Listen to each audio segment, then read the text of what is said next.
Llamé a mi casa a las 3 de la tarde desde mi oficina. Después de 4 timbrazos, alguien contestó. Pero no era la voz de mi esposa, Amparo. Era un hombre. Y cuando pregunté quién era, colgó el teléfono tan rápido que sentí un frío recorrer mi columna vertebral. Antes de continuar, suscríbete al canal, activa la campanita, porque todos los días tenemos nuevas historias. Deja tu like y cuéntanos en los comentarios desde qué ciudad nos estás viendo. Mi nombre es Ignacio Vega Morales. Tengo 52 años y trabajo como ingeniero industrial en una firma de construcción en las afueras de Madrid. El 14 de junio de 2023 fue el día que mi vida se partió en dos mitades completamente distintas. Ese jueves comenzó como cualquier otro. Me levanté a las 6:30 de la mañana, tomé café solo mientras revisaba correos electrónicos del trabajo y salí de casa a las 7:40 sin siquiera despertar a mi esposa Amparo. Ella siempre dormía hasta las 9. Llevábamos 24 años casados. 24 años que yo creía sólidos como el hormigón que inspeccionaba en las obras. Esa mañana tenía una reunión crucial con un cliente japonés. Habíamos estado negociando un contrato de 850.000 euros durante 3 meses. Todo dependía de esa presentación.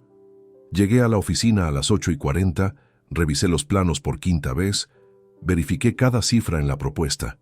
A las 11 comenzó la reunión. Todo iba perfecto. El cliente asentía, hacía preguntas inteligentes, parecía genuinamente interesado. Entonces, a las 2:50 de la tarde, mientras servían café, recordé algo que me hizo sudar frío: mi documento de identidad. Lo había dejado sobre la mesa del comedor esa mañana después de verificar unos papeles del banco, y lo necesitaba urgentemente para firmar un poder notarial a las 4:30. Sin ese documento, perdería una cita que había esperado 3 semanas para conseguir. Saqué mi teléfono móvil y marqué el número fijo de casa. Amparo siempre estaba en casa los jueves por la tarde. Me había dicho 1000 veces que los jueves eran su día tranquilo, el único día de la semana donde no salía para nada. Es mi día de descanso, decía.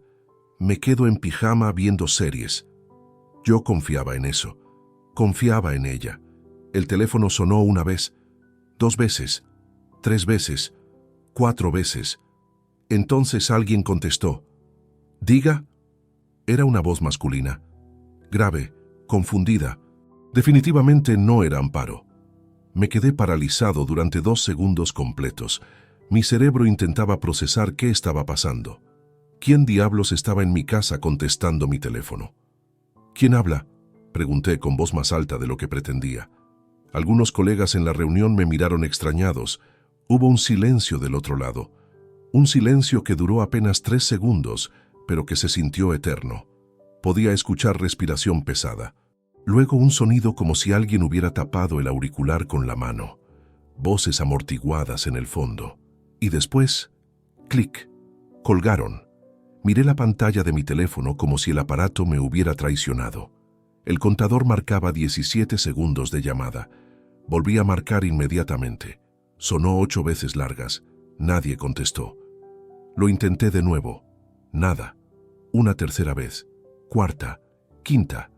Marqué ese número 8 veces seguidas durante los siguientes 4 minutos. Cada vez el teléfono sonaba y sonaba hasta que saltaba el contestador automático con la voz alegre de Amparo. «Has llamado a la familia Vega Navarro. Deja tu mensaje después del tono». El cliente japonés me estaba hablando. Mi jefe me tocó el hombro, pero yo no podía concentrarme en nada excepto en esa voz masculina. ¿Quién era? ¿Por qué estaba en mi casa? ¿Por qué Amparo no contestaba? Mi mente comenzó a fabricar explicaciones racionales. Quizás era un técnico reparando algo. Pero entonces, ¿por qué Amparo no me había avisado? ¿Y por qué ese hombre sonaba tan nervioso? ¿Por qué colgó cuando pregunté quién era? No había explicación racional que calmara el martilleo en mi pecho. «Disculpen», dije interrumpiendo la reunión. «Tengo una emergencia familiar. Debo irme inmediatamente». Mi jefe, Sergio Ramírez, me miró con incredulidad. Esta reunión representaba meses de trabajo, pero algo en mi cara debió convencerlo de que era serio, porque simplemente Asintió. Agarré mi maletín, murmuré disculpas al cliente japonés y salí de esa sala de conferencias como si el edificio estuviera en llamas. Corrí hacia el estacionamiento. Mis manos temblaban tanto que tardé 3 intentos en meter la llave en la cerradura de mi Seat León gris. El reloj del tablero marcaba las 3:07 de la tarde. Mi casa estaba a 15 minutos en condiciones normales de tráfico. Conduje como nunca lo había hecho. Pasé un semáforo en ámbar que estaba casi rojo. Aceleré por encima del límite de velocidad en 2 tramos de la autopista. Durante todo el trayecto, mi cerebro no paraba de repetir esa voz masculina. Diga, grave, adulta. Definitivamente no era ningún adolescente o niño. Era la voz de un hombre en mi casa, contestando mi teléfono. Un jueves por la tarde cuando mi esposa supuestamente estaba sola viendo series en pijama. 20 años de matrimonio feliz, o eso creía yo. Las manos me sudaban sobre el volante. El corazón me latía tan fuerte que podía escucharlo en mis oídos. Pasé frente a la panadería donde Amparo compraba pan cada mañana. Giré en la esquina de nuestra calle, una tranquila avenida residencial con árboles a ambos lados. Y entonces vi mi casa. Nuestra casa de 2 plantas con fachada blanca y tejado de tejas naranjas. La casa donde habíamos vivido durante 17 años, donde habíamos criado a nuestro hijo Rubén. Eran las 3:22 de la tarde cuando detuve el coche frente a la entrada. Y fue en ese momento, con la mano en la manija de la puerta del vehículo, cuando supe con absoluta certeza que mi vida nunca volvería a ser la misma. Apagué el motor, pero no bajé del vehículo. Algo me detuvo. Un instinto que nunca había experimentado antes me advirtió que no debía anunciar mi presencia de forma obvia. Si alguien estaba dentro con Amparo, y ese alguien había colgado el teléfono al escuchar mi voz, significaba que no querían que yo supiera que estaban allí.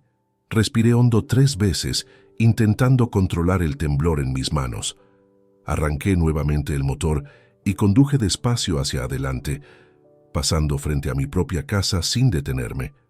2 calles más adelante encontré un espacio entre 2 camionetas donde estacioné. Desde allí caminé de regreso, manteniéndome cerca de los árboles que bordeaban las aceras. Cuando llegué a la esquina de mi propiedad, me asomé con cuidado. El Volvo blanco de Amparo estaba en su lugar habitual del garaje, pero justo detrás, bloqueándole parcialmente la salida, había un Audi A4 negro que jamás había visto antes. Matrícula de Madrid. El capó todavía irradiaba calor, lo que significaba que había llegado hacía poco tiempo. Mi estómago se contrajo como si alguien me hubiera golpeado. Todas las explicaciones inocentes que había intentado construir durante el trayecto se desmoronaron en ese instante. No era un técnico, no era un repartidor. Era alguien lo suficientemente cómodo como para estacionar su vehículo en mi entrada privada, bloqueando el coche de mi esposa. Me acerqué por el lado izquierdo de la casa, donde la reja del jardín trasero tenía una puerta lateral que raramente usábamos. Gracias a Dios llevaba las llaves completas en mi bolsillo. Abrí la cerradura con manos temblorosas, rogando que las bisagras no chirriaran. La puerta cedió silenciosamente. Entré al jardín trasero donde los rosales que Amparo cuidaba con tanto esmero florecían en tonos rojos y amarillos. La puerta de cristal de la cocina estaba entreabierta. Eso era extraño porque Amparo era obsesiva con cerrar todas las puertas por el aire acondicionado. Entré conteniendo la respiración. La cocina estaba vacía, pero había señales de actividad reciente. 2 tazas de café en el fregadero, una botella de vino tinto sobre la encimera. No cualquier vino. Era un Rioja Reserva del 2015 que yo había guardado para una ocasión especial. Valía 120 euros. Habían bebido mi vino. La rabia comenzó a hervir en mi pecho, mezclándose con el miedo y la confusión. Avancé descalzo después de quitarme los zapatos junto a la puerta. Cada paso medido, cada movimiento calculado. El suelo de mármol frío bajo mis pies. Pasé por el comedor donde mi documento de identidad seguía sobre la mesa, exactamente donde lo había dejado esa mañana. Qué irónico. Todo esto había comenzado porque necesitaba ese maldito documento. Entonces lo escuché. Risas. Venían del piso superior. Risas femeninas que reconocía perfectamente. La risa de Amparo. Pero había algo diferente en ese sonido. Era una risa que no le había escuchado en años. Ligera, coqueta, juvenil. El tipo de risa que solía dedicarme cuando éramos novios, hace más de 25 años. Y mezclada con su risa, una voz masculina grave, profunda.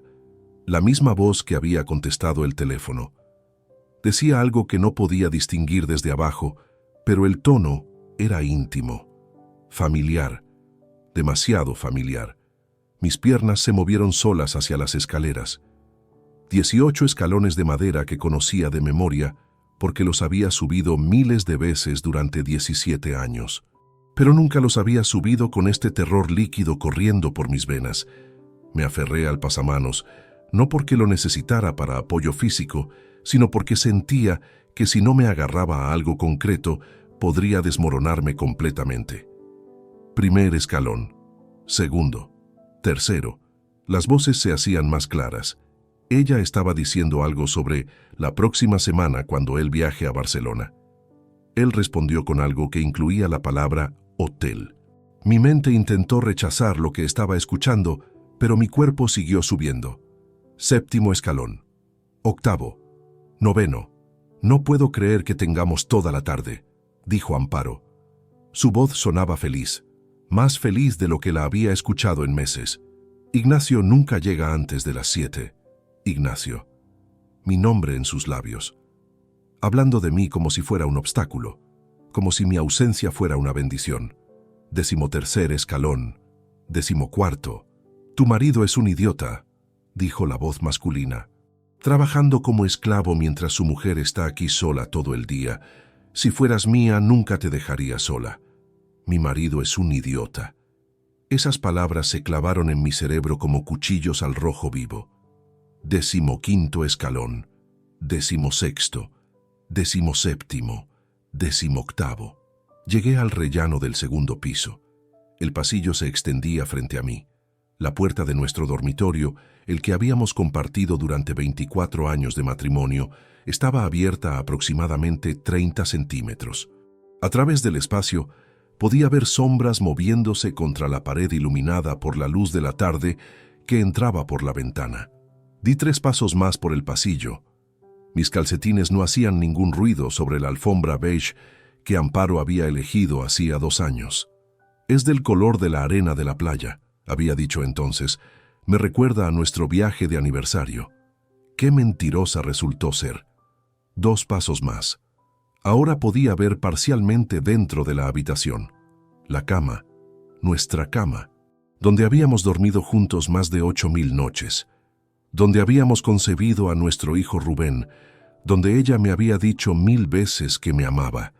Había alguien sentado en el borde de esa cama, un hombre de espaldas a la puerta, pelo oscuro corto, hombros anchos bajo una camisa azul, y frente a él, de pie, con las manos en los hombros de ese hombre, estaba mi esposa Amparo. Llevaba un vestido rojo que yo no le conocía. Uno de esos vestidos ajustados que ella solía usar cuando éramos jóvenes, pero que hacía años había dejado de ponerse. Ya no tengo edad para esas cosas, me decía cuando le sugería que se arreglara más. Pero aparentemente sí tenía edad, solo que no para mí. El hombre deslizó sus manos por la cintura de Amparo. Ella se inclinó hacia él, sus labios casi tocándose. No pensé, no planifiqué. Simplemente empujé la puerta con fuerza. El golpe resonó como un trueno. La puerta rebotó contra la pared haciendo vibrar el marco completo.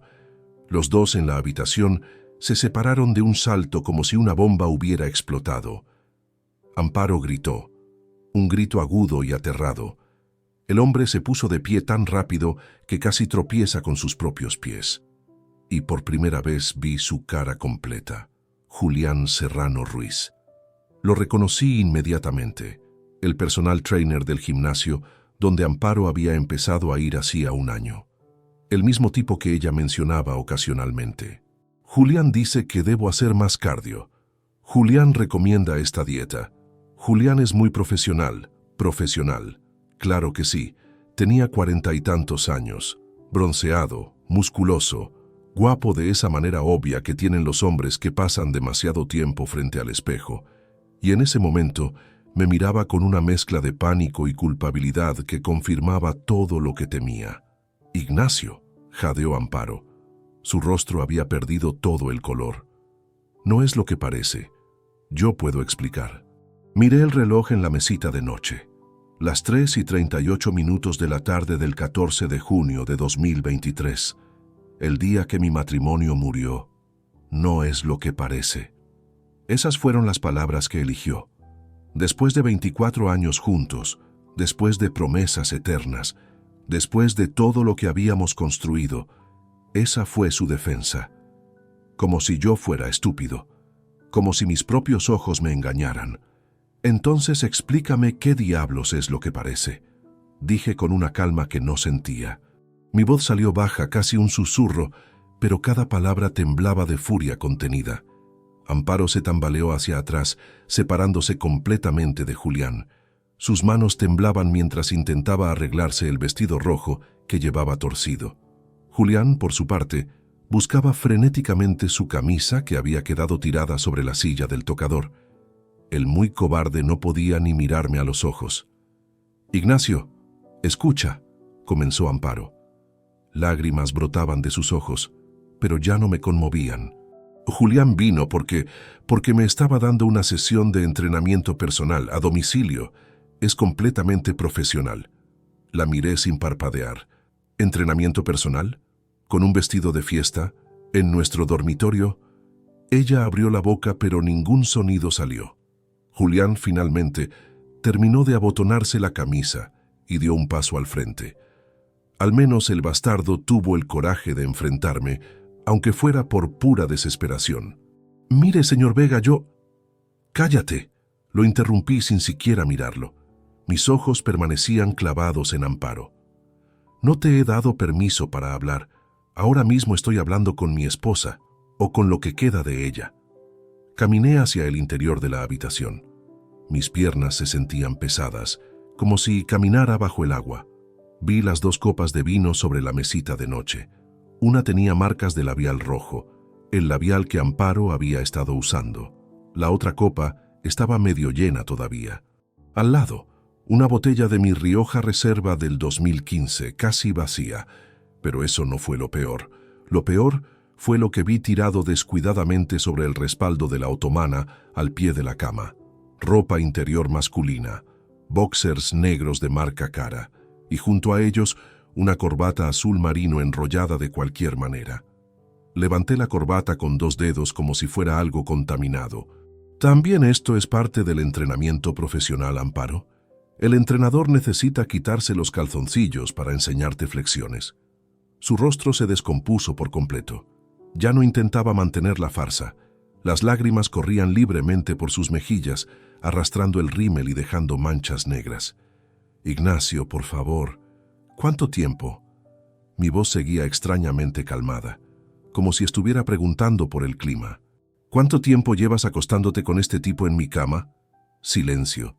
Un silencio tan denso que podía escuchar el tic-tac del reloj en la pared. 3 segundos. 5. 8. «Respóndeme». Esta vez sí alcé la voz. El grito salió desde algún lugar profundo en mi pecho que no sabía que existía. «¿Cuánto tiempo?» 11 meses, susurró Julián detrás de mí. «Llevamos 11 meses juntos». Me giré lentamente hacia él. 11 meses, casi un año completo de mentiras, de engaños. De cada vez que ella me besaba antes de dormir, de cada te amo que me decía por teléfono, de cada cena donde me preguntaba cómo había estado mi día, mientras ella ya sabía exactamente cómo había sido el suyo. Con él, 11 meses, repetí. Las palabras sonaban irreales en mi boca. 11 meses de venir a mi casa, de beber mi vino, de acostarte con mi esposa en mi cama. Julián tragó saliva visiblemente. Tenía una mancha de sudor creciendo bajo las axilas de su camisa azul. Nosotros no planeamos que esto pasara. Simplemente sucedió. Simplemente sucedió, me burlé. Qué conveniente. como si tropezaras y tu pene accidentalmente terminara dentro de mi esposa. 11 veces. No, espera, 11 meses. ¿Cuántas veces por semana, Julián? ¿2? ¿3? Ignacio, detente, sollozó Amparo. Por favor, no hagas esto más difícil. ¿Difícil? La palabra salió como un ladrido. ¿Para quién exactamente es esto difícil, Amparo? Para ti, para tu amante, porque desde mi perspectiva el único que está sufriendo aquí soy yo, el idiota que trabajaba 12 horas diarias para pagar esta casa, para pagar tu membresía en ese gimnasio donde conociste a este tipo, para pagar ese vestido rojo que llevas puesto. Me acerqué al armario y lo abrí de golpe. Allí, en su lado, colgaban al menos 8 vestidos nuevos que nunca le había visto usar. Vestidos ajustados, modernos, juveniles, todos con las etiquetas todavía puestas. Saqué uno negro con escote pronunciado. La etiqueta decía 240 euros. ¿Cuántos de estos vestidos compraste para él, Amparo? ¿Cuánto de mi dinero gastaste vistiéndote bonita para tu entrenador personal? Ella hundió el rostro entre las manos. Sus hombros se sacudían con sollozos que ya no me importaban. Julián dio un paso hacia la puerta, claramente pensando en escapar. Ni se te ocurra, le advertí sin mirarlo. Todavía no hemos terminado. Necesito saber algo más. ¿Quién más lo sabe? El silencio volvió a caer como una piedra. Pero esta vez noté algo. Un intercambio de miradas rápido entre Amparo y Julián. Un destello de pánico que no había estado allí antes. ¿Quién más lo sabe?, repetí, articulando cada palabra con precisión quirúrgica. Nadie, dijo Amparo demasiado rápido. Nadie más sabe nada. Hemos sido muy discretos. Mientes. No era una pregunta, era un hecho. Acabas de mirar a Julián antes de responder. ¿Alguien más sabe quién es? Julián tragó saliva nuevamente. Su piel bronceada había palidecido varios tonos. Su hijo, murmuró finalmente. Rubén lo sabe. El mundo se detuvo.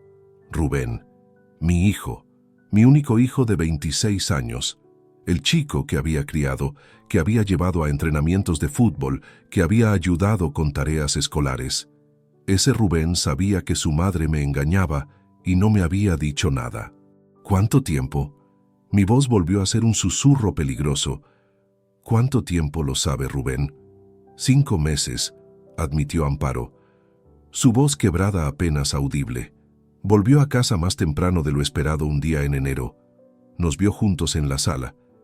Yo le expliqué que tú y yo ya no teníamos nada, que nuestro matrimonio era solo apariencias, que yo merecía ser feliz. 5 meses. Mi hijo sabía desde hacía 5 meses que su madre me traicionaba y había elegido su silencio. Había comido conmigo. Había aceptado mi dinero. Había fingido normalidad mientras sabía exactamente lo que pasaba a mis espaldas. ¿Y qué sacó él de este acuerdo?, pregunté, porque conocía a mi hijo. Rubén nunca hacía nada sin beneficio personal. Amparo cerró los ojos. Le doy 450 euros al mes. Para sus gastos, para que no te dijera nada. 450 euros mensuales durante 5 meses. Eso hacía 2.250 euros en total. Mi esposa había estado sobornando a mi hijo con mi propio dinero para mantener en secreto su aventura. Algo se rompió dentro de mí en ese momento, no con un estallido dramático, sino con un clic silencioso, como un interruptor que se apaga, como una puerta que se cierra y se tranca desde dentro. Miré a Amparo, realmente la miré, y por primera vez en 24 años sentí absolutamente nada. Fuera, dije con una tranquilidad que asustaba incluso a mí mismo. Quiero que ambos salgan de mi casa ahora mismo. Julián no necesitó que se lo repitiera. Agarró sus zapatos del suelo, su corbata de mis manos y prácticamente corrió hacia la puerta. Amparo intentó acercarse a mí, extendiendo una mano temblorosa. Ignacio, tenemos que hablar de esto, no podemos... No me toques. Di un paso atrás como si su contacto pudiera quemarme. No vuelvas a poner tus manos sobre mí nunca más. Recoge lo que necesites para esta noche y vete. No me importa dónde. A casa de tu madre, a un hotel, al infierno. pero no quiero verte cuando regrese de mi escritorio. ¿Y después qué? Su voz subió una octava, bordeando la histeria. ¿Vas a divorciarte de mí? ¿Vas a tirar 24 años a la basura por un error? ¿Un error? La palabra sonó amarga en mi boca. Los errores duran un momento, Amparo. Tú has estado construyendo esta mentira durante casi un año. Eso no es un error, es una elección. Una que hiciste cada día durante 330 días consecutivos. Pasé junto a ella sin mirarla y salí de la habitación. Detrás de mí, escuché sus sollozos renovados, pero mi corazón se había vuelto sordo a ese sonido. Bajé las escaleras, mis piernas moviéndose por memoria muscular porque mi cerebro estaba ocupado procesando la magnitud de la traición. Entré a mi estudio en la planta baja, una habitación de 3 metros por 4, donde guardaba mis archivos de trabajo, mi computadora, mis libros de ingeniería, un refugio que Amparo raramente visitaba porque decía que olía a papel viejo y café. Cerré la puerta con llave, algo que nunca había hecho en 17 años viviendo aquí. Me senté en la silla de cuero frente al escritorio. El reloj digital marcaba las 3:52. Menos de media hora había transcurrido desde que empujé esa puerta del dormitorio. 30 minutos para que mi realidad completa se destruyera. Saqué mi teléfono móvil, lo miré durante largos segundos antes de desbloquear la pantalla y buscar el contacto de Rubén, mi hijo, el chico al que había enseñado a andar en bicicleta cuando tenía 6 años, el adolescente al que había rescatado de fiestas a las 3 de la madrugada sin juzgarlo, el joven adulto al que había pagado una carrera universitaria completa en administración de empresas. Una carrera que abandonó después de 2 años y medio porque, según él, no era lo suyo. 22.400 euros en matrícula y materiales, tirados a la basura. Pero yo no había dicho nada, lo había apoyado. Encuentra tu camino, le había dicho. Tienes tiempo. Y durante los últimos 3 años le había dado una mesada mensual de 800 euros mientras buscaba su vocación. 96.000 euros más en total durante esos 3 años, para que pudiera vivir cómodamente sin trabajar, para que no tuviera estrés mientras se encontraba a sí mismo. Presioné el botón de llamada. Respondió al tercer tono. «Papá, ¿qué pasa? ¿Por qué llamas a esta hora?» Su voz sonaba normal, casual, sin ninguna señal de culpa o tensión, como si no tuviera ni idea de lo que acababa de explotar. «Necesito que me respondas algo con honestidad absoluta». Comencé sin preámbulos. «¿Sabías que tu madre me estaba siendo infiel?» El silencio al otro lado fue estruendoso. Duró exactamente 7 segundos. Lo conté. «Papá, yo no...» «¿Qué estás diciendo?» «No me mientas, Rubén. Tu madre ya confesó todo. Sé que descubriste su aventura con Julián hace 5 meses, en enero. Los viste juntos. Ella te pagaba 450 euros mensuales para comprar tu silencio. Así que te lo pregunto una vez más. ¿Sabías?» Otro silencio. Más corto esta vez. Luego un suspiro largo y derrotado. «Sí», admitió finalmente. «Sí, lo sabía». Algo dentro de mí se endureció aún más. Escucharlo decir las palabras en voz alta era diferente a saberlo. Era real, concreto, innegable. «¿Por qué no me dijiste nada?» «Porque...» Se detuvo. Podía escucharlo respirar entrecortadamente al otro lado. «Porque mamá me explicó que ustedes ya no tenían un matrimonio real, que solo seguían juntos por apariencias, que ella merecía ser feliz después de tantos años, sacrificándose por nosotros». ¿Sacrificándose? Mi risa salió áspera, sin humor. ¿Tu madre te dijo que se sacrificó? ¿La misma mujer que nunca trabajó un día después de casarse conmigo? ¿Que vivía en una casa que yo pagaba, conducía un coche que yo compré, vestía ropa que yo financiaba? No es justo, papá. Ella también trabajaba, cuidaba la casa, preparaba comida. Y yo trabajaba 12 horas diarias en obra. Lo interrumpí. Bajo el sol en verano y el frío en invierno, negociando con clientes, revisando planos, solucionando problemas, mientras tu madre se divertía en el gimnasio con su entrenador personal. ¿También te contó esa parte de su sacrificio? Rubén no respondió. Los 450 euros que te daba cada mes, continué. ¿De dónde crees que salía ese dinero, Rubén? No lo sé. De sus ahorros, supongo. De la cuenta conjunta, lo corregí. La misma cuenta donde yo deposito mi salario cada mes. Así que técnicamente, hijo mío, me estabas chantajeando con mi propio dinero. 2.250 euros durante 5 meses, sumados a los 800 mensuales que ya te daba como mesada. Eso hace 1.250 euros al mes. ¿Sabes cuánta gente trabaja jornadas completas por menos que eso? Yo no estaba chantajeando a nadie, protestó débilmente. Mamá me ofreció el dinero, yo solo acepté. Aceptaste sobornos para guardar silencio mientras tu madre destruía nuestro matrimonio. En derecho penal eso tiene un nombre, Rubén, se llama complicidad.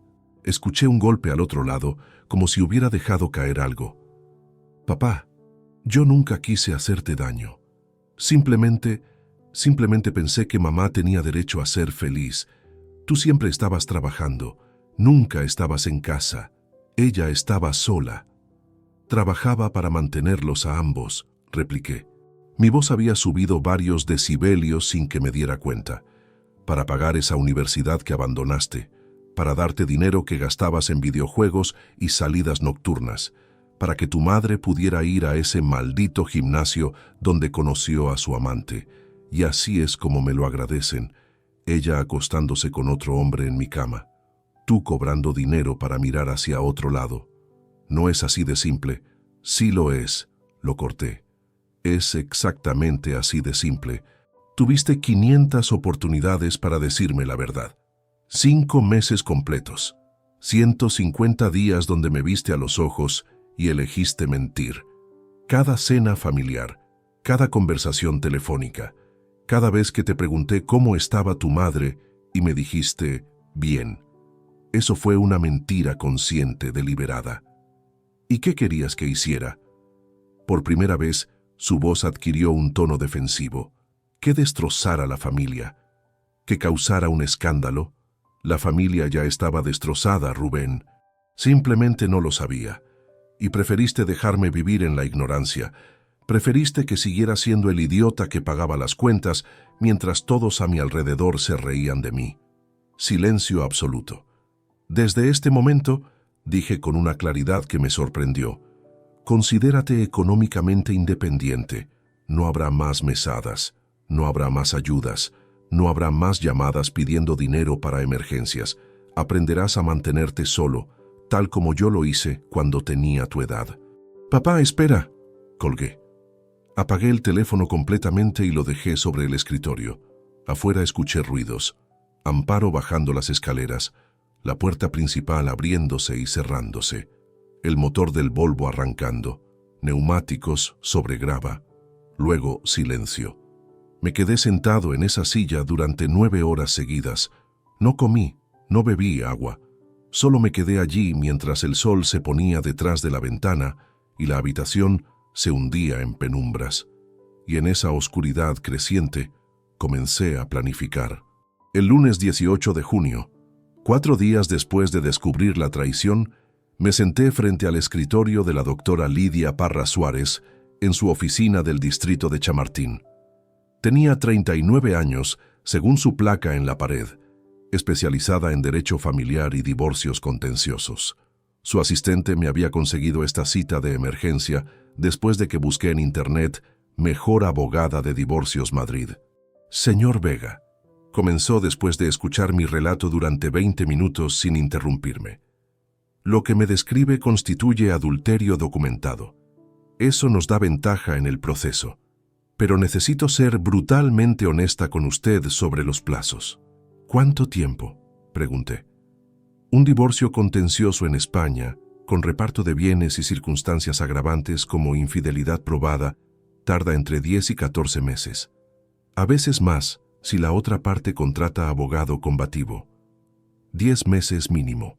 Casi un año de mi vida atado legalmente a una mujer que me había traicionado. Pero si eso era lo que tomaba hacer las cosas correctamente, lo aceptaría. ¿Qué necesita de mí?, pregunté. La doctora Parra abrió una carpeta nueva y sacó un bolígrafo. Primero, Un inventario completo de todos los bienes matrimoniales, cuentas bancarias, propiedades, vehículos, inversiones. Segundo, cualquier evidencia de gastos irregulares o desviación de fondos. Y tercero, aunque ya tiene evidencia de la infidelidad, necesitamos documentarla formalmente. Fotografías con fecha verificable, mensajes, testigos, si es posible. Durante las siguientes 2 horas, vaciamos mi vida financiera sobre su escritorio. La casa valuada en 340.000 euros, 2 coches por valor combinado de 52.000, cuentas de ahorro con 83.000 euros, un fondo de pensiones con 229.000, patrimonio total aproximado de 400.000 euros. Legalmente, en un divorcio sin circunstancias especiales, cada cónyuge tiene derecho al 50%, explicó. Pero si demostramos que su esposa malversó fondos matrimoniales o realizó gastos fraudulentos, podemos ajustar ese porcentaje a su favor. ¿Cómo pruebo eso? Contrate un investigador privado, uno bueno, y mientras tanto, consiga acceso a todas las transacciones bancarias de los últimos 3 años. Busque pagos irregulares, transferencias sospechosas, cualquier cosa que no pueda explicar. Me pasó una tarjeta de presentación. Félix Ortega Campos, investigador privado, número de licencia, dirección en Retiro. Trabaja conmigo frecuentemente, es discreto, profesional y sus informes son admisibles en tribunal. Llamé a Félix esa misma tarde. Nos reunimos el miércoles siguiente en una cafetería anónima cerca de Atocha. Tenía 55 años, pelo gris cortado militar, cara de haber visto demasiado de la peor parte de la humanidad. ¿Qué necesita exactamente, señor Vega?, preguntó después de que ordenáramos café. Vigilancia de mi esposa y su amante, documentación fotográfica de encuentros, rastreo de movimientos, y si es posible, información sobre transacciones financieras que ella pueda estar ocultando. Félix sacó una libreta pequeña. Nombre completo de su esposa y del sujeto secundario.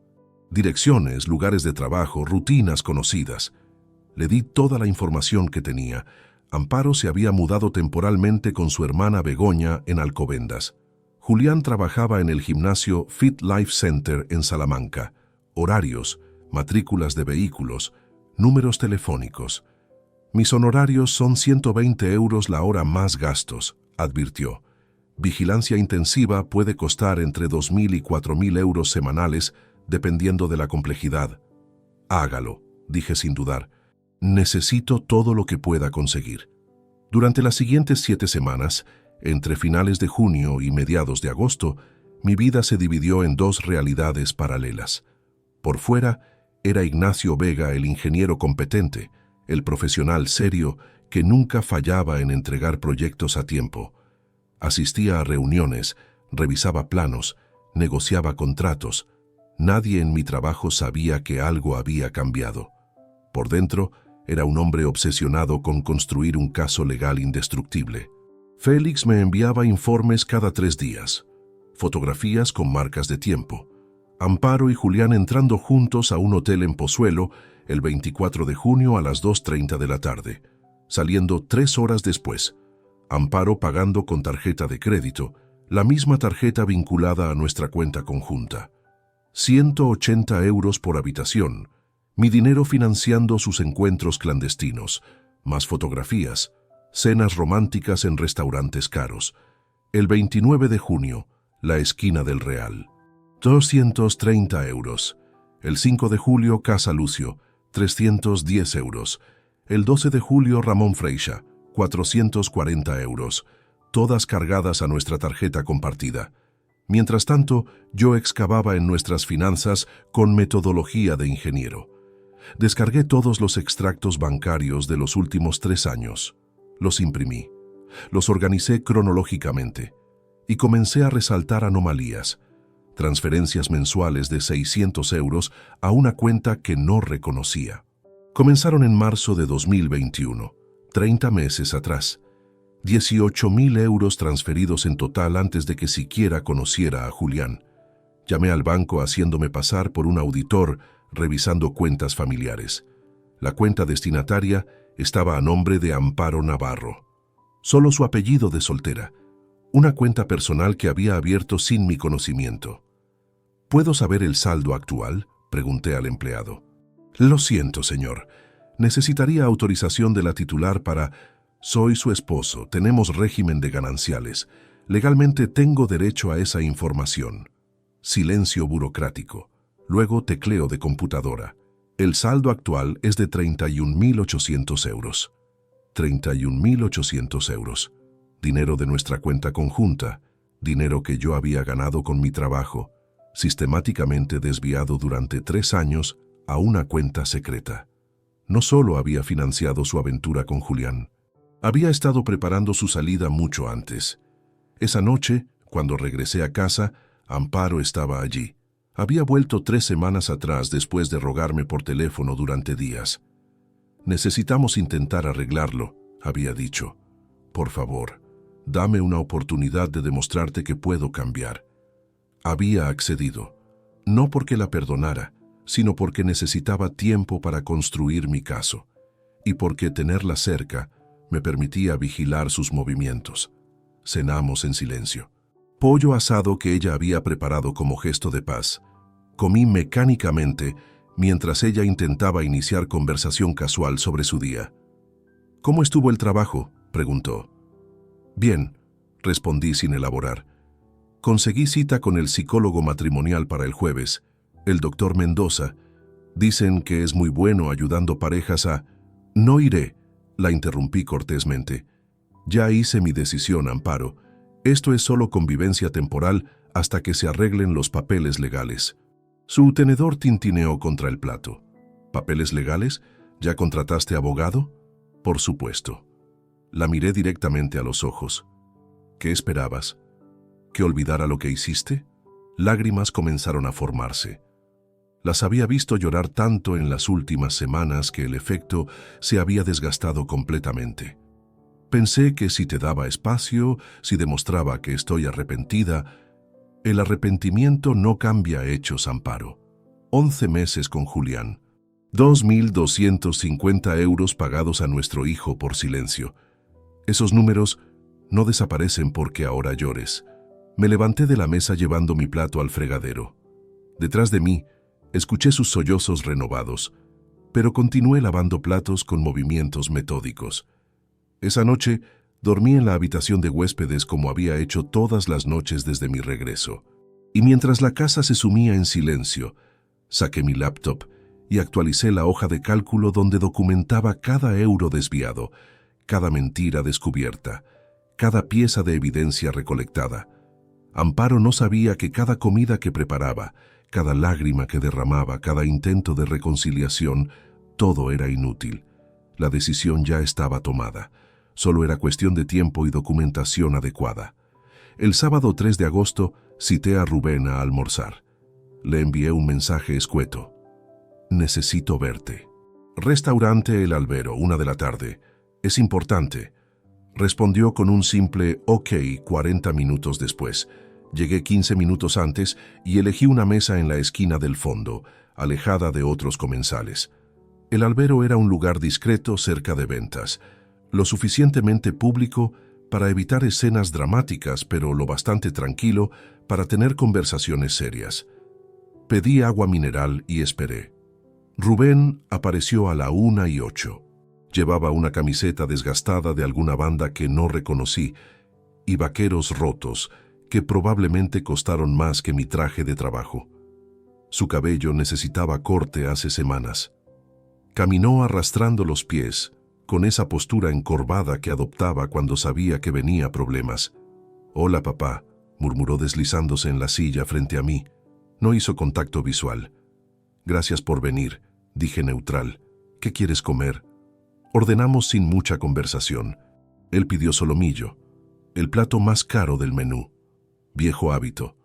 Cuando alguien más pagaba, Rubén siempre elegía lo máximo disponible. Esperé hasta que nos sirvieron y el camarero se alejó antes de abrir el maletín que había traído conmigo. Saqué una carpeta azul que había preparado meticulosamente. Dentro había documentos bancarios, recibos universitarios, una hoja de cálculo impresa. «Quiero mostrarte algo», comencé colocando la primera página frente a él.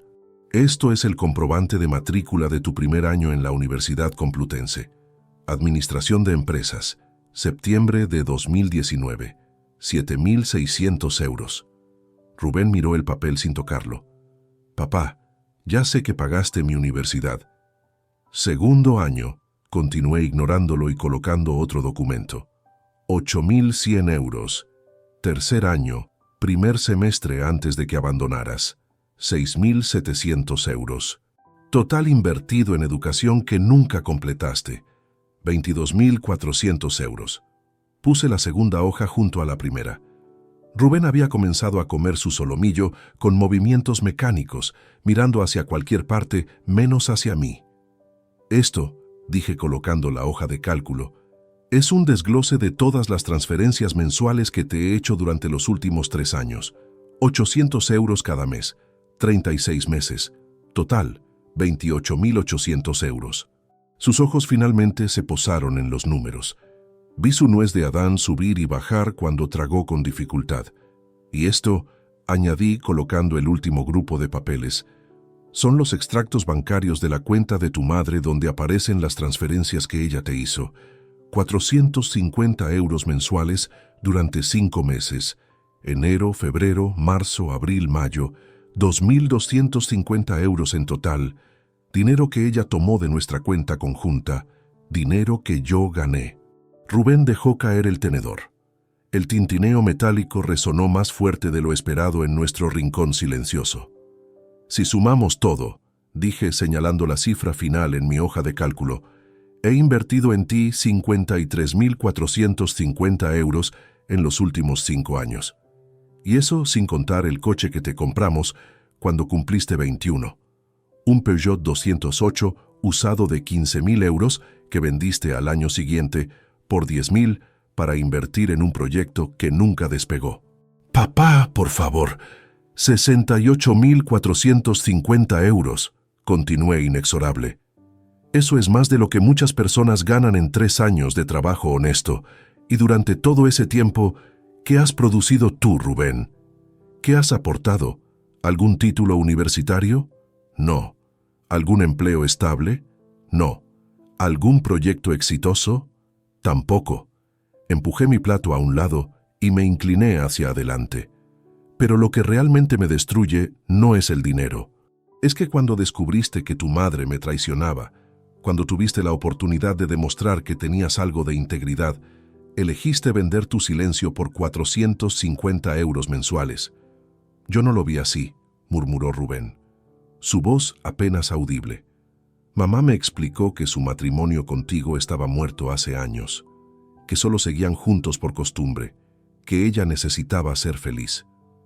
¿Y tú le creíste? Mi tono permaneció calmado, pero cada palabra llevaba peso. ¿En serio pensaste que eso justificaba mantenerme en la ignorancia mientras ella gastaba mi dinero en hoteles con su amante? Tú nunca estabas en casa, explotó finalmente mirándome a los ojos, siempre trabajando, siempre en la oficina o en alguna obra. ¿Cuándo fue la última vez que pasaste una tarde completa con mamá? ¿O conmigo? Vivíamos bajo el mismo techo, pero eras un fantasma. Trabajaba, repliqué sin alterarme, para pagar todo esto. Golpeé los documentos con el dedo. Para que tu madre pudiera quedarse en casa sin necesidad de empleo, para que pudieras estudiar sin preocuparte por becas o préstamos estudiantiles, para que ambos tuvieran todo lo que necesitaban sin tener que sacrificarse como yo lo hice. ¿Sacrificarte? Su risa salió amarga. Papá, te escondías en el trabajo, era tu excusa para no lidiar con nosotros, para no enfrentar que tu matrimonio llevaba años siendo solo apariencias. Si mi matrimonio era solo apariencias, dije con frialdad quirúrgica, fue porque tu madre decidió hacerlo así. Yo jamás busqué a otra mujer, jamás gasté dinero en hoteles clandestinos, jamás mentí sobre dónde estaba o con quién. Todo lo que hice fue trabajar para proveer. Y si eso me convierte en el villano de esta historia, entonces que así sea. Rubén hundió la cabeza entre las manos. ¿Qué quieres de mí, papá? Que me disculpe. Lo siento, ¿de acuerdo? Siento haber guardado el secreto. Siento haber tomado el dinero. Pero no puedo cambiar lo que ya pasó. ¿No? concordé recogiendo los documentos y devolviéndolos a la carpeta. No puedes cambiar el pasado, pero yo sí puedo cambiar el futuro. A partir de este momento, Rubén, vas a aprender lo que significa mantenerte solo, sin mi dinero, sin mis transferencias, sin mi red de seguridad. Su cabeza se levantó bruscamente. ¿Me estás cortando completamente?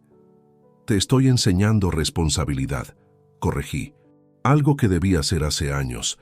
Tienes 26 años.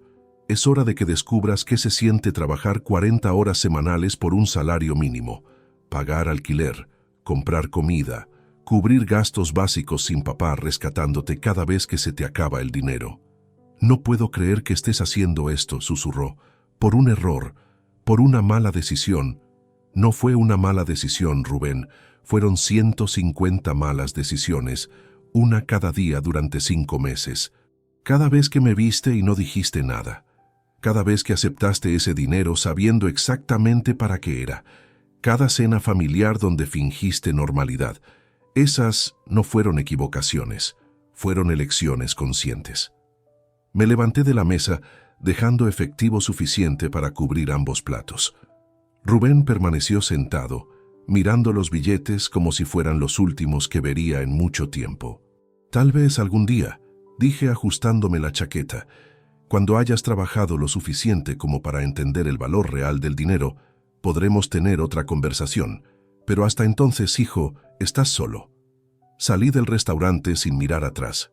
La primera señal de que algo había cambiado llegó un martes por la mañana, 26 de agosto. Estaba revisando correos electrónicos cuando sonó mi teléfono móvil. Número desconocido. Contesté con cautela. ¿Señor Ignacio Vega Morales? Voz masculina, formal, profesional. Sí, ¿quién habla? Doctor Mauricio Domínguez, abogado. Represento a su esposa Amparo Navarro en el proceso de divorcio que usted ha iniciado. Me gustaría coordinar una reunión para discutir términos amigables antes de que esto escale innecesariamente. Se me heló la sangre. Amparo había contratado abogado, y no cualquier abogado. Mauricio Domínguez era conocido en círculos legales como un tiburón. El tipo de profesional que convertía divorcios simples en batallas campiñas que duraban años. Mi abogada es la doctora Lidia Parra, respondí manteniendo compostura. Cualquier comunicación debe pasar por ella. Por supuesto, dijo con tono untoso. Solo quería presentarme personalmente y advertirle, de colega a ciudadano, que las acusaciones de infidelidad rara vez resultan como los esposos traicionados esperan. Los jueces consideran muchos factores: abandono emocional del hogar, negligencia conyugal, ausencia prolongada por motivos laborales innecesarios. ¿Me está amenazando, doctor Domínguez? Simplemente informándole de realidades legales. Buenos días, señor Vega. Colgó antes de que pudiera responder. Inmediatamente llamé a la doctora Parra. Ya me contactó, me confirmó sin que necesitara explicar. Domínguez llamó a mi oficina hace 40 minutos. Está construyendo estrategia defensiva basada en que usted fue esposo negligente que priorizó carrera sobre familia. Va a argumentar que su esposa buscó afecto fuera del matrimonio porque usted la abandonó emocionalmente primero. Eso es ridículo. Yo trabajaba para mantenerlos. Lo sé, Ignacio, pero Domínguez es bueno manipulando narrativas. Necesitamos fortalecer nuestro caso. ¿Félix ya terminó su investigación? Me debe entregar informe final este viernes. Perfecto. Mientras tanto, extreme precauciones. Domínguez juega sucio. Si puede conseguir algo que lo perjudique, lo usará. No entendí completamente su advertencia hasta 2 noches después. Llegué a casa cerca de las 9 de la noche del jueves. La luz del estudio estaba encendida, lo cual era extraño porque siempre apagaba todo antes de salir por la mañana. Entré con cuidado. La puerta estaba entreabierta, y allí, sentado frente a mi escritorio con mi laptop abierta, estaba Rubén. ¿Qué diablos haces? Mi voz cortó el silencio como navaja. Rubén saltó del asiento como si lo hubieran electrocutado. La laptop cayó hacia adelante, pero atrapó la pantalla antes de que golpeara el escritorio. Sus ojos eran los de un ciervo atrapado en faros de vehículo. Papá, yo solo buscaba... Sal de mi escritorio, ahora. Cada palabra salió articulada con precisión letal. Él se deslizó hacia un lado, alejándose del ordenador como si quemara. Mamá me pidió que buscara algo. Unos documentos que necesitaba. Tu madre no tiene derecho a nada en este estudio, y mucho menos tú. Me acerqué a la laptop. La pantalla mostraba mi carpeta de documentos legales. El muy idiota había conseguido adivinar mi contraseña. No era difícil. Había usado su fecha de nacimiento, 23 de marzo de 1998. Error que nunca volvería a cometer. ¿Qué esperabas encontrar exactamente?, pregunté cerrando la laptop con cuidado. Los informes de Félix. Las pruebas que he recolectado. ¿Pensabas borrarlas? ¿O simplemente enviarlas a tu madre para que su abogado supiera exactamente qué tengo? No iba a borrar nada, protestó débilmente. Solo quería ver qué estabas planeando. Mamá está asustada. Dice que la vas a dejar sin nada. Tu madre debió pensar en consecuencias antes de acostarse con otro hombre durante 11 meses.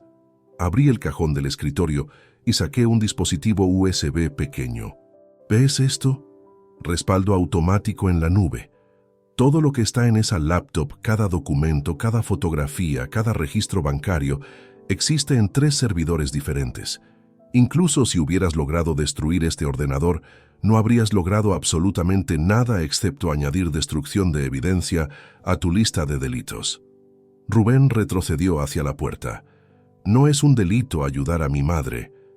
Entrar sin permiso a propiedad privada, acceder ilegalmente a computadora ajena. Intento de manipulación de evidencia en proceso legal. 3 delitos separados que podría denunciar ahora mismo. Saqué mi teléfono móvil. Una llamada a la policía y pasas esta noche en comisaría explicando qué hacías husmeando en documentos legales confidenciales. Su rostro palideció 3 tonos. Papá, por favor, fuera de mi casa, ordené señalando hacia la salida. Y dile a tu madre que su pequeño plan de espionaje falló. Dile también que si vuelven a intentar algo así, cada instancia de obstrucción será añadida a los cargos en el proceso de divorcio. Rubén prácticamente corrió hacia la puerta principal. La escuché abrirse y cerrarse con estruendo. Esperé hasta que el sonido de su moto se desvaneció calle abajo antes de revisar meticulosamente qué archivos había abierto. Sorprendentemente, solo había mirado documentos básicos. O era más tonto de lo que pensaba, o no había tenido tiempo de buscar los realmente comprometedores. Cambié todas mis contraseñas esa noche. Laptop, correo electrónico, banca online, cuentas de almacenamiento en nube, y añadí cifrado adicional a la carpeta donde guardaba los informes de Félix. Pensé que esa sería la única complicación de la semana. Estaba equivocado. El viernes por la tarde, después de recoger el informe final de Félix, me dirigía hacia mi coche en el estacionamiento subterráneo de mi oficina.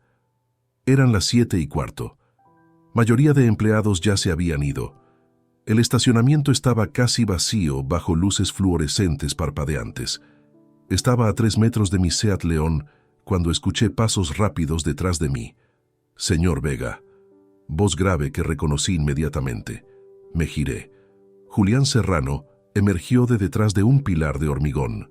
Llevaba ropa deportiva ajustada que mostraba cada músculo que había cultivado en años de gimnasio, y su expresión no era amistosa. ¿Me estás siguiendo?, pregunté con calma que no sentía. El estacionamiento subterráneo vacío de repente parecía mucho más amenazante. Necesitamos hablar, dijo acercándose. Quedamos separados por 1,5 metros, lo suficientemente cerca para que pudiera oler su colonia cara. Sobre Amparo, no tengo nada que discutir contigo. Ella está destrozada por tu culpa, escupió, llorando cada noche, aterrada de perder todo, y tú ni siquiera le hablas, ni siquiera le das oportunidad de explicarse. Ya tuve mi explicación, respondí, el 14 de junio, en mi dormitorio, con tu ropa interior tirada en mi otomana. Su mandíbula se tensó. Eso fue un error, pero amas a Amparo, llevan 24 años juntos. No puedes tirar eso a la basura por 11 meses de traición, completé. Claro que puedo, y lo voy a hacer. así que si terminaste tu discurso motivacional, tengo lugares donde estar. Me giré hacia mi coche, pero su mano agarró mi hombro. Fuerte, demasiado fuerte. No le hagas esto a ella, gruñó cerca de mi oído. Retira la demanda. Sé razonable, o las cosas podrían complicarse mucho para ti. Ahí estaba, la amenaza velada. ¿Me estás amenazando?, pregunté sin girarme. Estoy siendo claro. Deja a Amparo en paz. Termina esto amigablemente. O descubrirás que puedo ser muy desagradable cuando me lo propongo. Toqué el botón de grabación de voz en mi teléfono móvil que llevaba en el bolsillo de la chaqueta. Había comenzado a grabar en el momento que escuché sus pasos. «Suelta mi hombro», dije calmadamente, «o llamo a seguridad del edificio ahora mismo». Me soltó, pero no se alejó. «Piénsalo bien, Vega». «Muy bien». Se marchó caminando hacia la rampa de salida. Esperé hasta que desapareció completamente antes de detener la grabación. 38 segundos de audio. Julián Serrano amenazándome en estacionamiento privado. Evidencia adicional que doctora Parra amaría tener. Subí al coche con manos ligeramente temblorosas, no por miedo, sino por rabia. Habían cruzado líneas que no deberían haber cruzado. Y cada línea cruzada solo fortalecía mi resolución. La audiencia preliminar estaba programada para el lunes 13 de noviembre a las 10 de la mañana en el Juzgado de Primera Instancia número 17 de Madrid. Llegué 40 minutos antes, acompañado por la doctora Parra, quien llevaba un maletín negro repleto de documentación que habíamos organizado durante los últimos 4 meses. «Recuerde», me instruyó mientras subíamos las escaleras del edificio judicial, «manténgase calmado sin importar qué diga Domínguez. Él intentará provocarlo. Querrá que usted explote emocionalmente frente a la jueza. No le dé ese gusto». Asentí aunque sentía nudos en el estómago. Esta era la primera vez que vería a Amparo cara a cara desde aquel intento de espionaje de Rubén en agosto. Habíamos comunicado exclusivamente a través de abogados durante 3 meses completos. Entramos a la sala de audiencias. Pequeña, con paredes color crema y olor a papel viejo mezclado con desinfectante. Amparo ya estaba allí sentada junto al doctor Mauricio Domínguez. Él tenía 60 y tantos años, cabello plateado perfectamente peinado, traje de 5.000 euros. Emanaba esa confianza arrogante que dan 40 años ganando casos sucios.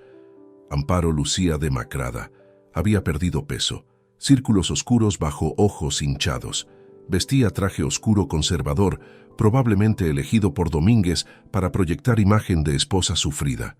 Cuando nuestras miradas se cruzaron por medio segundo, vi algo que podría haber sido remordimiento, o tal vez solo miedo a perder dinero. Todos de pie. El alguacil anunció la entrada de la magistrada. Jueza, Carmen Rodrigo Torres, según la placa en su estrado. 50 y pico años, expresión seria que había visto demasiados matrimonios destrozarse en esta sala.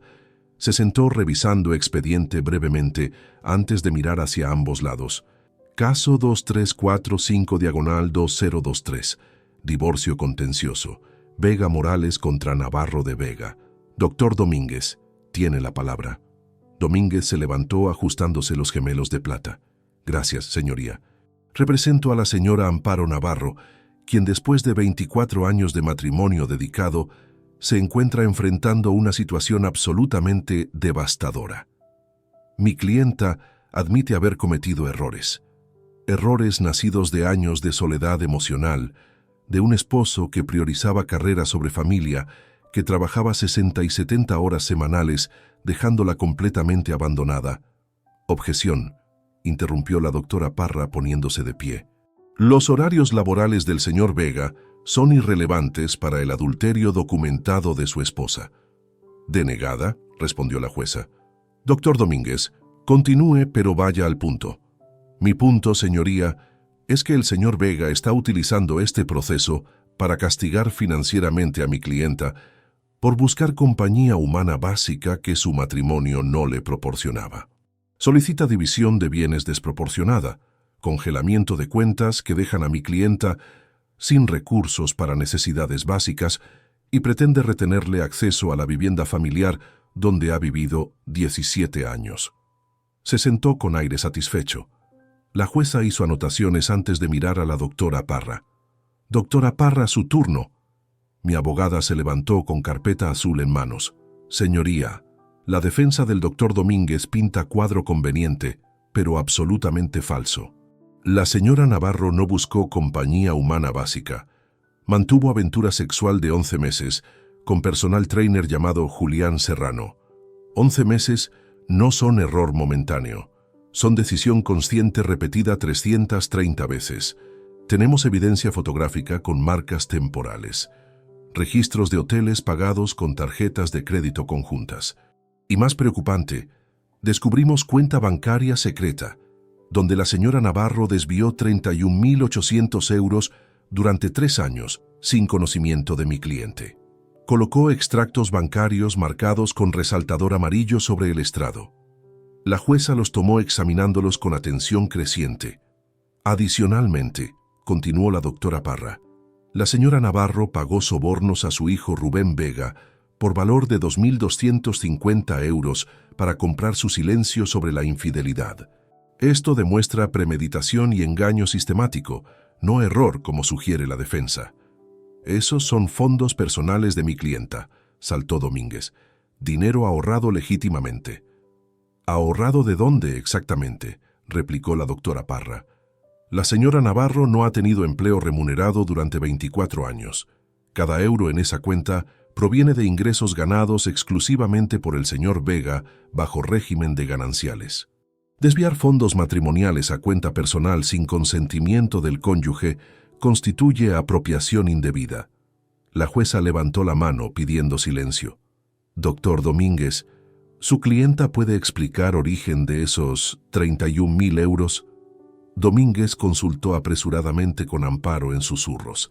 Ella negaba con cabeza, voz demasiado baja para escuchar. Finalmente él respondió. Eran ahorros de regalos familiares, ingresos diversos acumulados. ¿Tiene documentación que respalde eso?, preguntó la jueza, con tono que sugería escepticismo. Necesitaríamos tiempo para reunir. Entonces, tenemos cuenta de origen cuestionable. La magistrada hizo otra anotación. ¿Algo más, doctora Parra? Sí, señoría. El señor Julián Serrano amenazó físicamente a mi cliente en estacionamiento privado el 30 de agosto. Sacó pequeño dispositivo reproductor de audio. Con permiso del tribunal me gustaría presentar grabación. La jueza asintió. La doctora Parra conectó el aparato al sistema de sonido de la sala.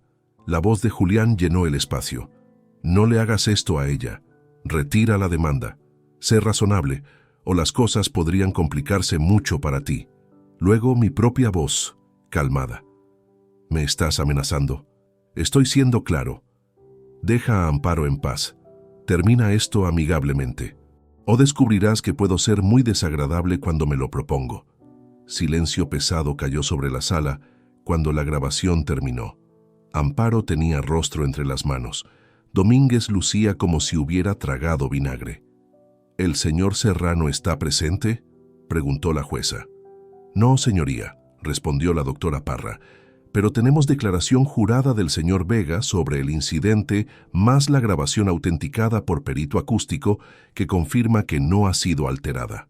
La magistrada tamborileó dedos sobre el escritorio.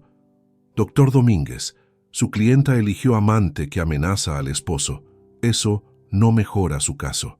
Señoría, mi clienta no puede ser responsabilizada por acciones independientes del señor Serrano.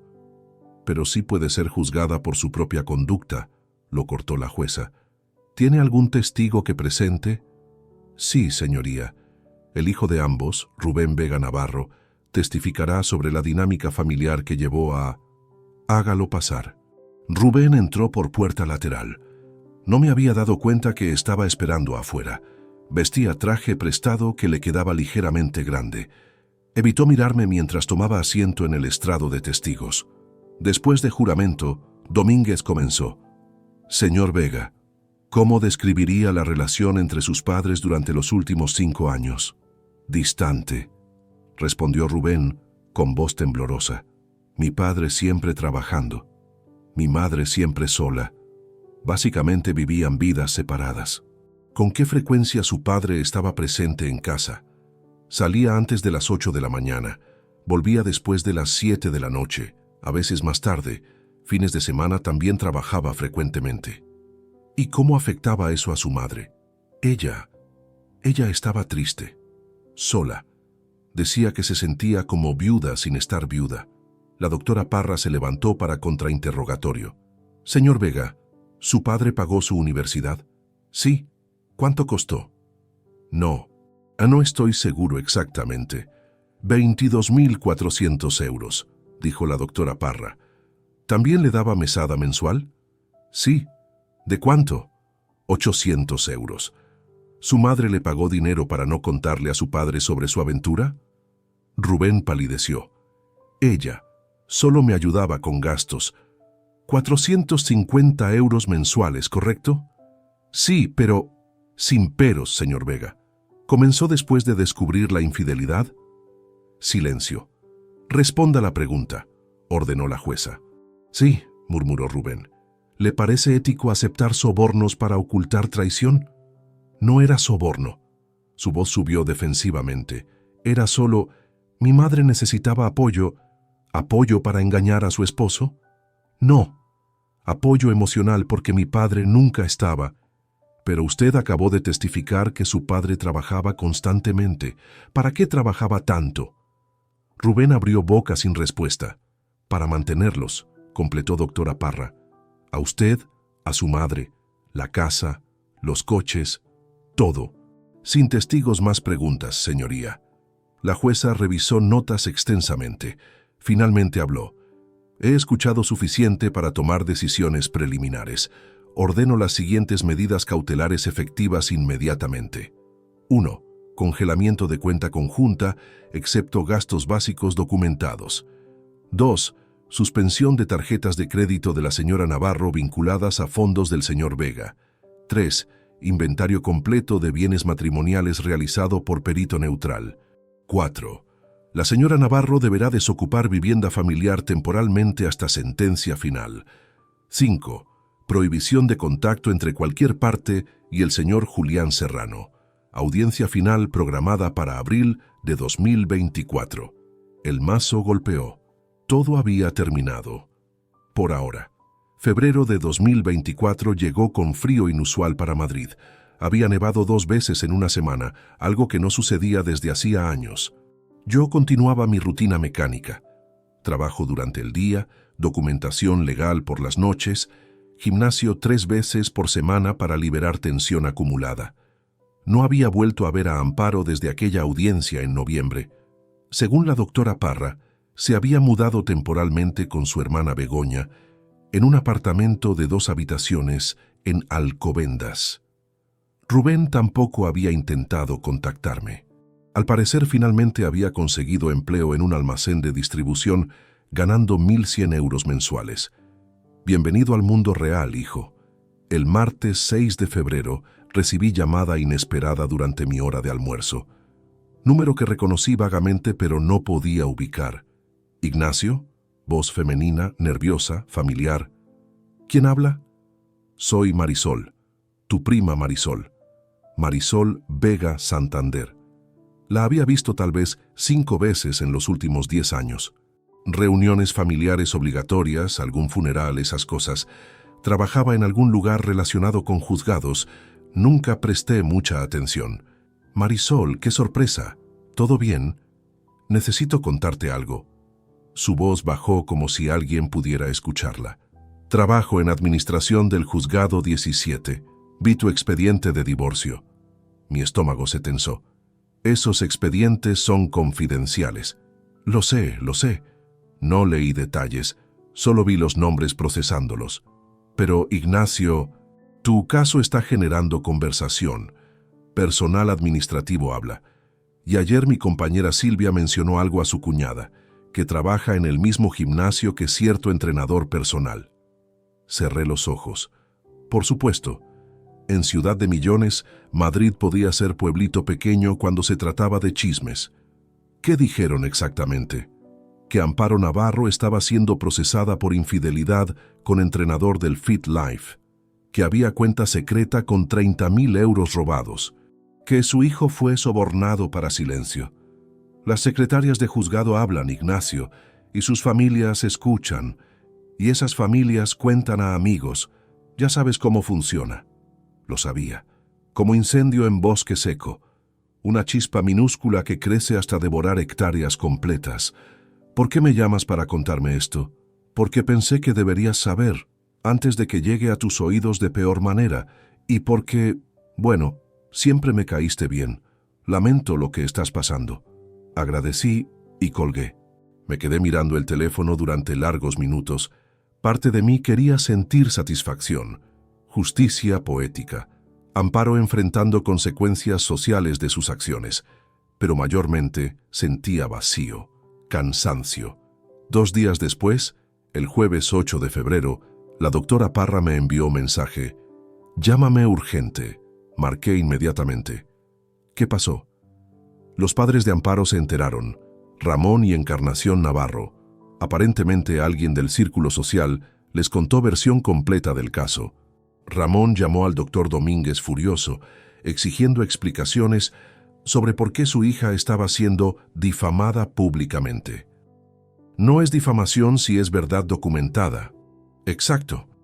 Domínguez intentó calmarlos, pero según mi fuente en su bufete, los Navarro no están tomándolo bien, especialmente la madre. Encarnación es muy religiosa, muy tradicional. Aparentemente el adulterio de su hija es vergüenza familiar monumental. Al día siguiente supe exactamente cuánta vergüenza cuando mi teléfono explotó con mensaje de Amparo. Primer contacto directo en 4 meses. Mi madre me confrontó en el supermercado Mercadona de Alcobendas, delante de 30 personas, gritando que soy desvergonzada, que arruiné el apellido familiar. Vecinos grabaron con móviles. «Ignacio, por favor, haz que esto pare». No respondí, pero curiosidad me llevó a buscar en redes sociales locales. Y allí estaba. Vídeo borroso de 42 segundos, mostrando mujer mayor, claramente Encarnación Navarro de 70 años, señalando acusadoramente a Amparo en pasillo de supermercado. 24 años ese hombre te mantuvo, te dio todo, y así le pagas. ¿Con qué cara miras a la Virgen cada domingo? La voz aguda cortaba como sierra. Eres desgracia para esta familia. Amparo intentaba alejarse, rostro rojo de humillación, mientras compradores sacaban teléfonos grabando. El vídeo había sido visto 3.200 veces en página de Facebook Vecinos de Alcobendas. Comentarios eran despiadados. ¡Qué vergüenza de mujer! El marido trabajando y ella con el entrenador, jajaja clásico. Encima robó 30.000 euros, dice mi prima que trabaja en juzgados. Y el hijo ayudándola a esconderlo, familia de sinvergüenzas. Cerré el navegador. No sentí triunfo. Solo tristeza profunda por cómo todo había explotado tan públicamente. Pero no había terminado. El lunes 11 de febrero, Félix me envió actualización de vigilancia que mantenía ocasionalmente sobre Julián. Pensé que querrías saber. Serrano perdió el 28% de sus clientes en FitLife durante última semana. Director del gimnasio lo llamó a reunión disciplinaria ayer. Rumores dicen que lo despedirán pronto por conducta que daña reputación del establecimiento. Julián Serrano, el hombre de músculos bronceados y sonrisa conquistadora, estaba perdiendo su sustento. Clientes que pagaban 60 euros por hora de entrenamiento personal ahora cancelaban porque no querían asociarse con ese tipo que destruyó matrimonio. Especialmente clientas casadas, cuyos esposos habían escuchado los rumores. La justicia social funcionaba de maneras que ningún tribunal podía replicar. El miércoles 13 de febrero recibí llamada de mi hermano menor, Tomás Vega, que vivía en Sevilla. No hablábamos frecuentemente, tal vez cada 3 meses. «Ignacio, acabo de hablar con la tía Dolores. Me contó sobre tu divorcio, sobre Amparo y ese entrenador. ¿Por qué no me dijiste nada?» «Porque es privado, Tomás. Asunto entre Amparo y yo». «¿Privado? Hermano, media familia ya lo sabe». Primos comentan en WhatsApp familiar. Tía Dolores está indignada.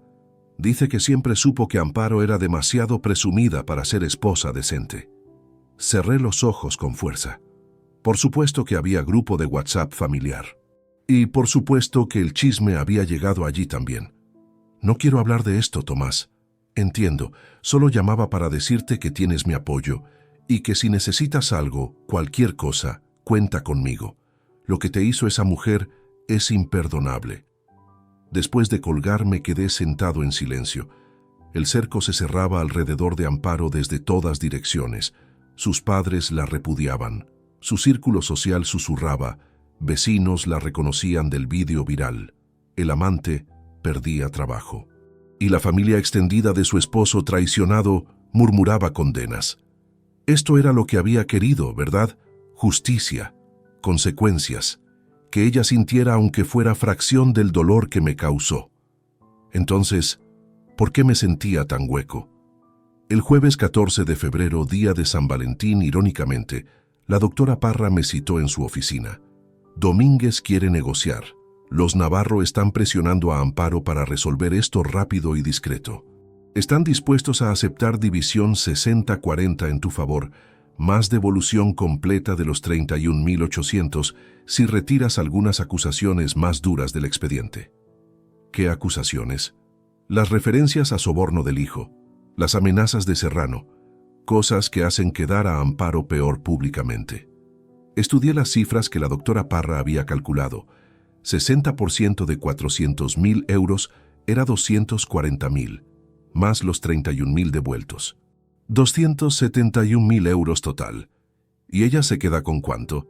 129.000 después de devoluciones.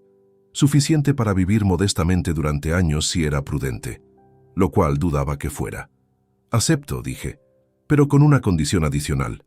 Rubén queda excluido de cualquier herencia futura mía.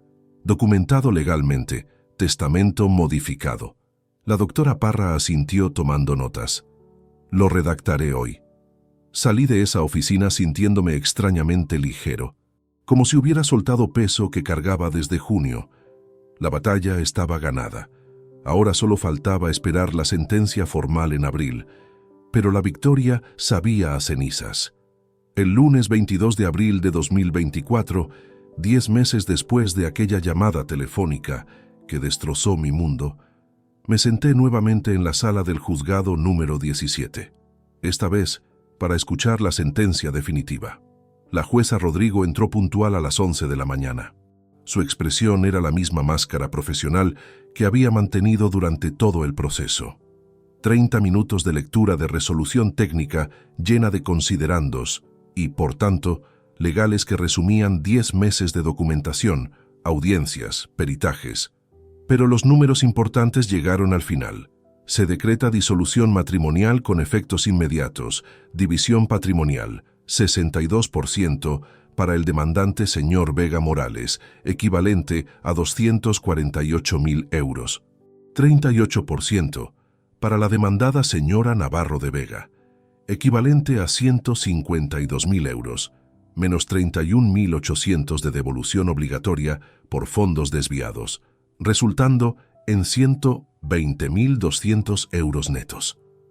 Amparo había perdido 129.800 euros por su infidelidad y malversación, casi un tercio del patrimonio total que legalmente le correspondería. Escuché su respiración entrecortada 3 asientos a mi izquierda, pero no giré a mirarla. Vivienda familiar será vendida y ganancias divididas según porcentajes establecidos. Vehículos: el Seat León para el señor Vega, el Volvo para la señora Navarro. Fondo de pensiones dividido proporcionalmente. Cada parte asume sus propios gastos legales. ¿Alguna de las partes desea apelar? No, señoría, respondió la doctora Parra. No, señoría, murmuró el doctor Domínguez derrotado. El mazo golpeó. Sentencia firme. Levanto sesión. Salí del juzgado bajo sol primaveral que contrastaba brutalmente con el frío interior que sentía. La doctora Parra me estrechó la mano en la acera. Enhorabuena, Ignacio. Es excelente resultado considerando las circunstancias. Asentí mecánicamente. Enhorabuena. Como si hubiera ganado premio en lotería y no simplemente he recuperado dignidad destrozada a pedazos durante 11 meses. La venta de la casa tomó 6 semanas adicionales. Valuación profesional estableció precio en 340.000 euros. Después de comisiones inmobiliarias, cada uno recibió su porcentaje correspondiente. Mi parte, 210.800 euros del valor de la propiedad, más los otros 37.200 de cuentas y vehículos. Total líquido que recibí, 248.000 euros exactos. El 30 de mayo firmé papeles de compra de apartamento modesto en Chamberí. 2 habitaciones, 80 metros cuadrados, piso cuarto sin ascensor. 120.000 euros, menos de la mitad de lo que valía mi casa anterior. Pero era mío, solo mío, sin fantasmas de traiciones en cada habitación. Amparo, según supe por la doctora Parra, compró estudio de 50 metros en Tetuán con parte de su dinero. El resto lo depositó en cuenta de ahorro. Seguía viviendo con su hermana Begoña porque aparentemente la convivencia había funcionado y dividir gastos era económicamente sensato. Julián Serrano había sido despedido del Fit Life en marzo. Última actualización de Félix indicaba que trabajaba en gimnasio de barrio en Carabanchel, ganando 1.300 euros mensuales. Nada comparado con los 4.000 que sacaba en su época dorada de entrenador personal estrella. Los rumores persisten y clientela exigente no olvida escándalos. En cuanto a Rubén, el primer intento de contacto llegó el 5 de junio. Mensaje de texto simple. Papá, ¿podemos hablar? Por favor. Lo borré sin responder. El 11 de junio, mensaje más largo. Sé que la cagué. Lo sé, pero eres mi padre. No puedes simplemente borrarme de tu vida. He estado pensando mucho en todo. Tengo empleo ahora. Estoy pagando mi alquiler siendo responsable. ¿No cuenta eso para nada? Tampoco respondí. El 20 de junio, llamada que dejé ir a buzón de voz. Papá, por favor, solo 15 minutos. Déjame explicarte cómo me siento. Déjame disculparme apropiadamente. Te lo suplico. Borré el mensaje sin escucharlo completo. El 30 de junio apareció en mi oficina. Receptora me llamó incómoda. Señor Vega, hay un joven aquí que dice ser su hijo. ¿Lo dejo pasar? No, respondí fríamente. Dígale que estoy en reunión y que no tengo citas agendadas con él. Ahora ni nunca. Esa noche recibí mensaje devastado. Vine hasta tu trabajo y ni siquiera quisiste verme 5 minutos. ¿De verdad soy tan poco importante? 26 años de ser tu hijo no significan nada. Me equivoqué, papá. Lo admito. Pero me estás castigando como si hubiera matado a alguien. ¿Cuándo termina esto? Finalmente respondí. Un solo mensaje. Termina nunca. Tuviste 150 oportunidades de elegir correctamente. Elegiste lealtad a tu madre y su dinero sobre integridad. Ahora vive con esas consecuencias. No vuelvas a contactarme. Bloqueé su número inmediatamente después. 2 semanas más tarde, el 14 de julio, la doctora Parra me informó que había completado modificación testamentaria. Rubén Vega Navarro queda explícitamente excluido de herencia salvo legítima mínima obligatoria por ley. Todo patrimonio restante irá a fundaciones benéficas especificadas. Documento irrevocable, salvo modificación futura por tu parte. Firmé sin dudar. 85.000 euros que había guardado en fondo fiduciario para futuro de mi hijo fueron transferidos a mi cuenta personal. Dinero que invertiría en mi propio retiro o donaría eventualmente. Pero Rubén no vería un céntimo. Había aprendido lección fundamental. Sangre compartida no garantiza lealtad, y lealtad perdida nunca se recupera. En agosto visité brevemente a mis padres en Guadalajara, ambos jubilados, 70 y tantos años, preocupados por su hijo mayor atravesando divorcio traumático. ¿Estás bien, Ignacio?, preguntó mi madre sirviendo café en su cocina pequeña. ¿Te ves cansado? Más delgado. Estoy bien, mamá, solo ajustándome a vida nueva. ¿Y Rubén? Mi padre desde su sillón favorito. ¿Cuándo fue última vez que hablaste con tu hijo? Junio. Y fue la última vez que hablaré con él. Silencio incómodo. Mis padres intercambiaron miradas preocupadas. Ignacio, comenzó mi madre cuidadosamente. Sé que te hirió, pero es tu hijo, tu único hijo. ¿De verdad vas a cortarlo de tu vida permanentemente? Ya lo hice, mamá, y no es negociable. Pero el perdón requiere arrepentimiento genuino, la interrumpí. No mensajes manipuladores pidiendo otra oportunidad porque extraña mi dinero. Rubén tuvo 26 años para demostrar qué tipo de hombre sería. Me mostró claramente. Un hombre que vende su integridad por 450 euros mensuales.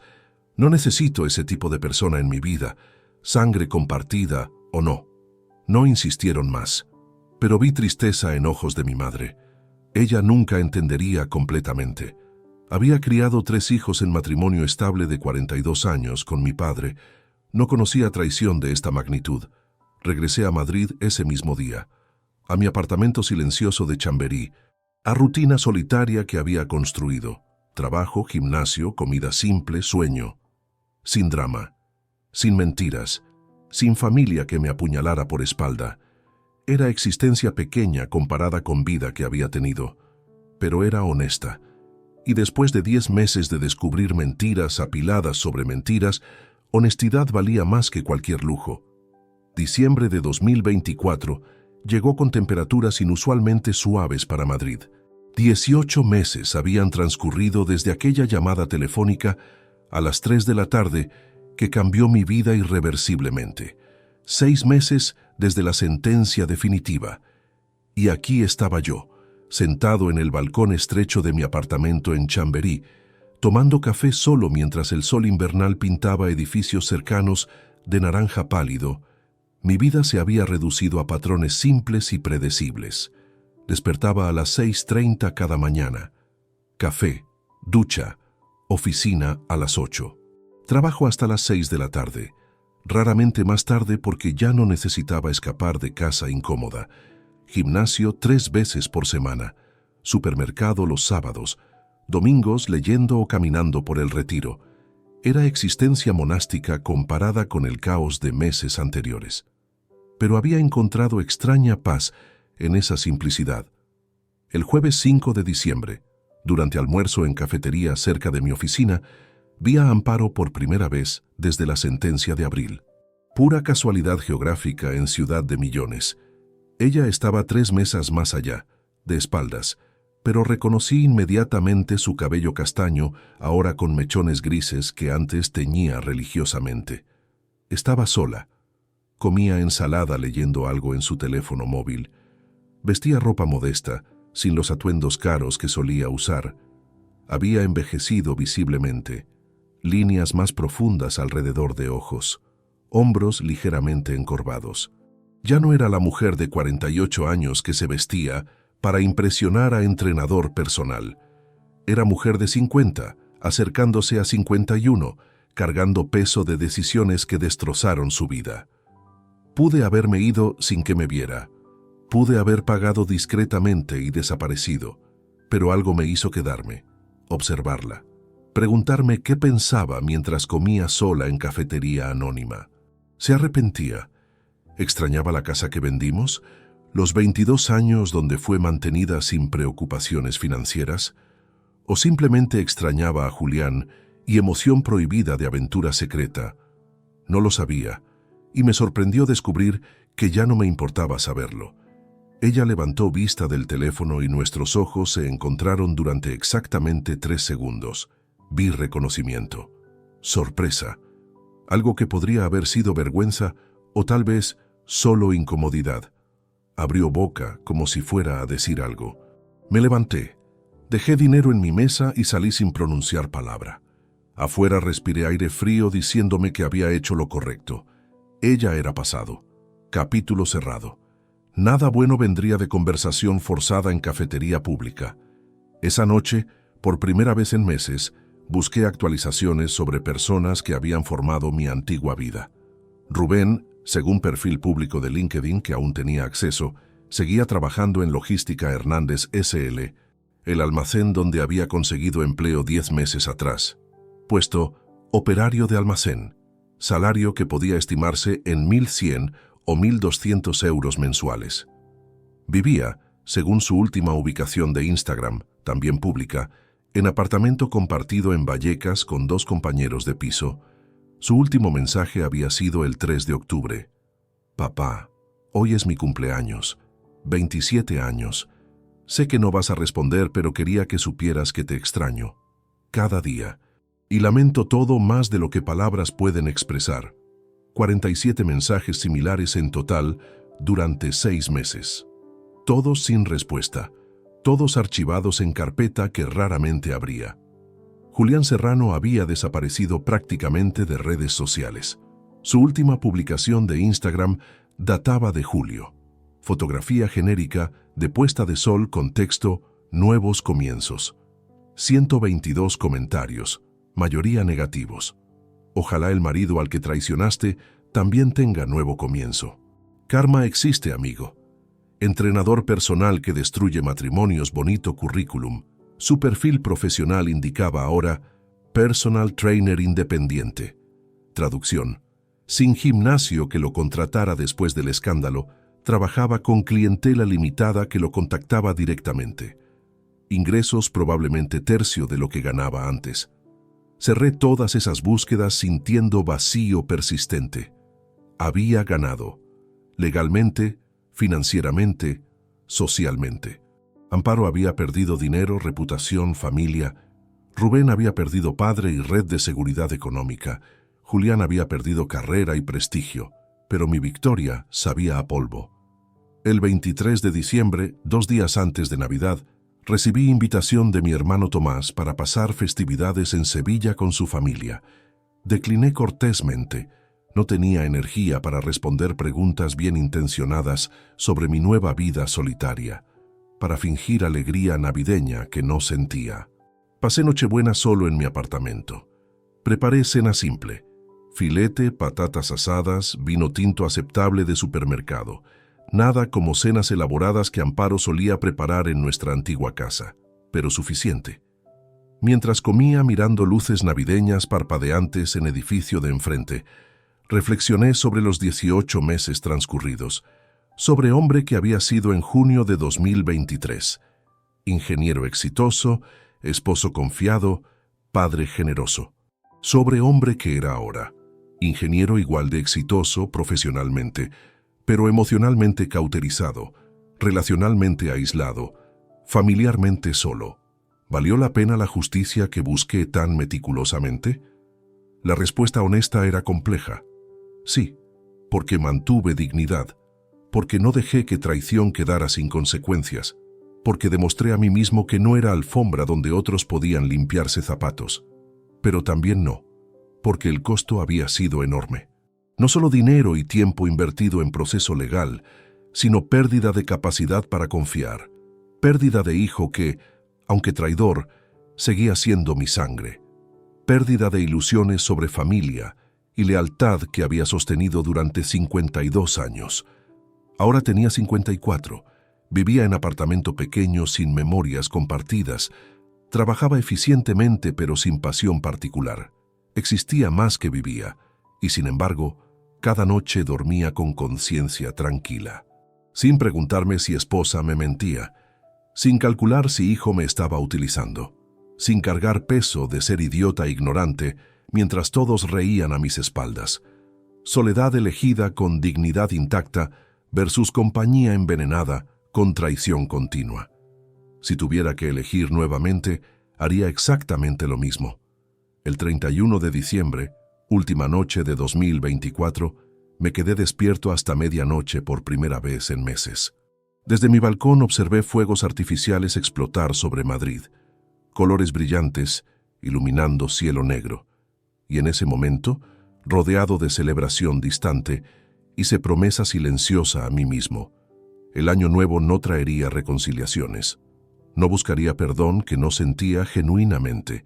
No abriría puertas que había cerrado con candados de acero, pero tampoco viviría en amargura perpetua. No permitiría que acciones de Amparo, Rubén y Julián definieran el resto de mi existencia. Aprendería a vivir nuevamente, despacio, cautelosamente, con muros altos pero ventanas ocasionales, porque al final La verdadera victoria no era cuánto dinero recuperé o cuánto ellos perdieron.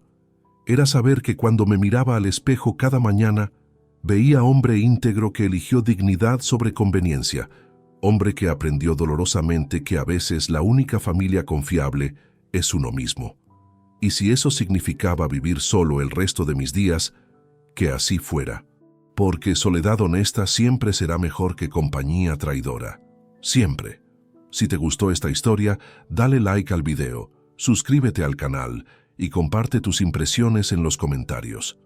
Para escuchar la próxima historia, haz clic en la caja de la izquierda. Gracias por vernos.